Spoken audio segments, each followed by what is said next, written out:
अब तक शराब में मिलावट के मामले ओपन मार्केट से आते थे, लेकिन अब पता लग रहा है कि बड़ी बड़ी कंपनियां ही लोगों के साथ धोखाधड़ी कर रही हैं। जी हां, आज की खबर ओल्ड मॉन्क लवर्स के लिए बहुत शॉकिंग है। अगर आप ओल्ड मॉन्क रम के शौकीन हैं या घर में डाबर का हनी या फिर apple cider vinegar, coconut oil, घी या कोकोनट वाटर जैसे प्रोडक्ट इस्तेमाल करते हैं तो अगले 5 मिनट कान लगाकर ध्यान से इस खबर को समझिए।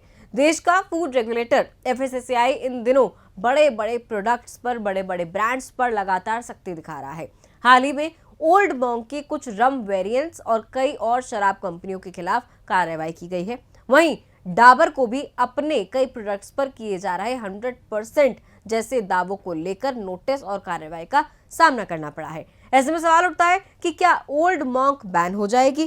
क्या डाबर के प्रोडक्ट्स अब नहीं बिकेंगे? और आखिर एफएसएसएआई इतनी सख्ती कर क्यों रहा है? चलिए सब कुछ जानते हैं अगले 5 मिनट में हमारे आर पार में।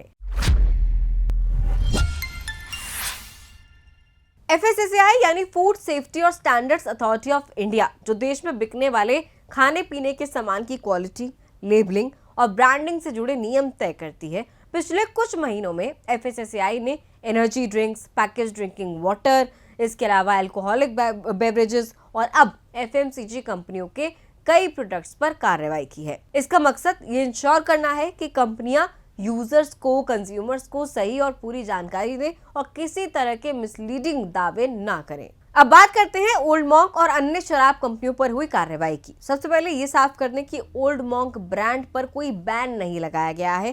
कार्रवाई उसकी कुछ वेरिएंट जैसे कि द लेजेंड, गोल्ड रिजर्व और ट्रिपल एक्स मैच्योर्ड रम और साथ ही दूसरी कुछ कंपनियां जैसे मैकडोवेल्स और रॉयल चैलेंज के प्रोडक्ट्स पर हुई है।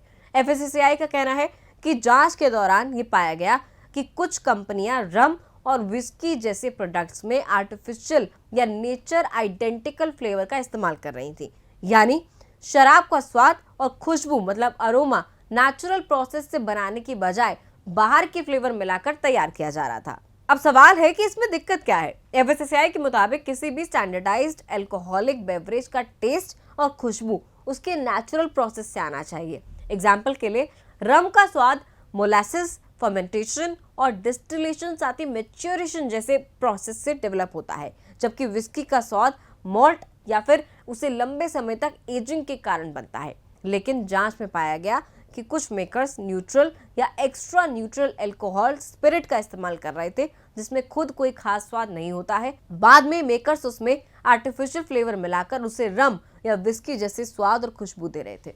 एफएसएसएआई का कहना है कि इस तरह तैयार किए गए प्रोडक्ट्स को सामान्य रम या विस्की कहकर बेचना नियमों के खिलाफ है और इससे कस्टमर गुमराह हो सकते हैं। इसी वजह से एफएसएसएआई ने निर्देश दिया है कि अगर किसी प्रोडक्ट में इस तरीके के फ्लेवर का इस्तेमाल किया गया है तो उसे सीधे रम या विस्की नहीं कहा जा सकता।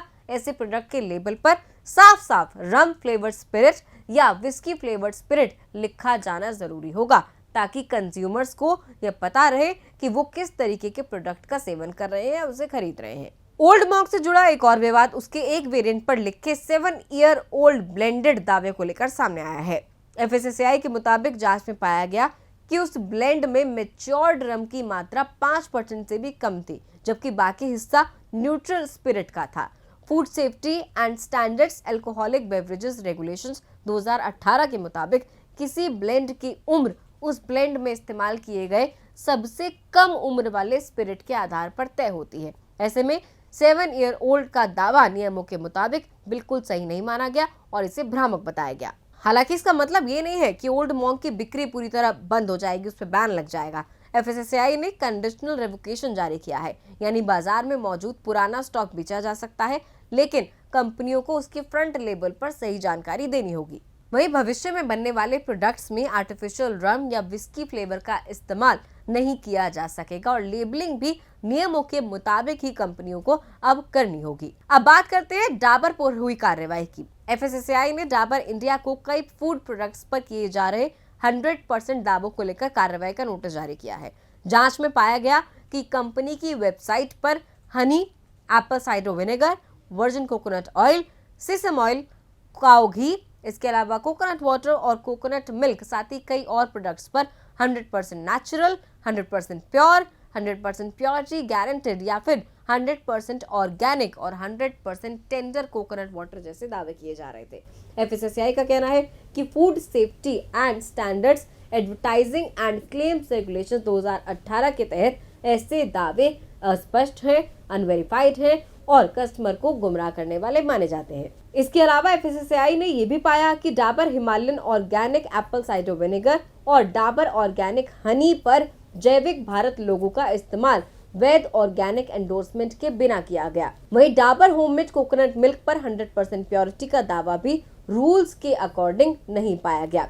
एफएसएसएआई का कहना है कि उसने पहले भी डाबर को ऐसे दावे बंद करने के निर्देश दिए थे, लेकिन कंपनी की ओर से कोई सुधार नहीं किया गया। इसके बाद आपको बता दें, डाबर को इन प्रोडक्ट्स की बिक्री रोकने और 15 दिनों के अंदर अंदर एक्शन टेकन रिपोर्ट यानी कि एटीआर जमा करने का निर्देश भी दिया गया है। दूसरी ओर डाबर ने कहा कि उसे एफएसएसएआई का नोटिस मिल गया है और कंपनी उसमें बताए गए चीजों की जांच कर रही है। आगे की कार्रवाई एफएसएसएआई के निर्देशों के अनुसार ही डाबर करेगी। अगर आम कस्टमर्स की बात करें तो फिलहाल घबराने की आपको कोई जरूरत नहीं है। ओल्ड मॉन्क या डाबर के प्रोडक्ट्स पूरी तरह बाजार से गायब नहीं होने वाले हैं, लेकिन आने वाले समय में इनके लेबल, पैकेजिंग और ब्रांडिंग में आपको थोड़ा बहुत बदलाव देखने को मिल सकता है। कंपनियों को अब ये स्पष्ट बताना होगा कि प्रोडक्ट्स का नेचुरल प्रोसेस क्या है और वो ऐसे दावे नहीं कर पाएंगी जिन्हें साइंटिफिकली प्रूव नहीं किया जा सकता। कुल मिलाकर एफएसएसएआई अब सिर्फ खाने पीने की चीजों की क्वालिटी पर ही नहीं बल्कि उनकी लेबलिंग और ब्रांडिंग में किए जाने वाले दावों पर भी सख्त नजर रख रहा है। इसका उद्देश्य ये सुनिश्चित करना है कि यूजर यानी कि आप और हम तक सही जानकारी पहुंचे और हम लोग किसी भी भ्रामक दावे के आधार पर खरीदारी ना करें। ऐसे में आने वाले समय में कंपनियों को अपने उत्पादों की पैकेजिंग, लेबल और मार्केटिंग की सही रणनीति बनानी होगी और उसमें बड़े बदलाव भी उन्हें करने पड़ सकते हैं। लेकिन इस पूरी खबर पर आप क्या राय रखते हैं? क्या सिर्फ पैकेजिंग बदलने की ढील देना ही काफी है ब्रांड्स को या फिर उनके खिलाफ थोड़ा और कड़ा एक्शन लिया जाना जरूरी है? कमेंट करके जरूर बताइए।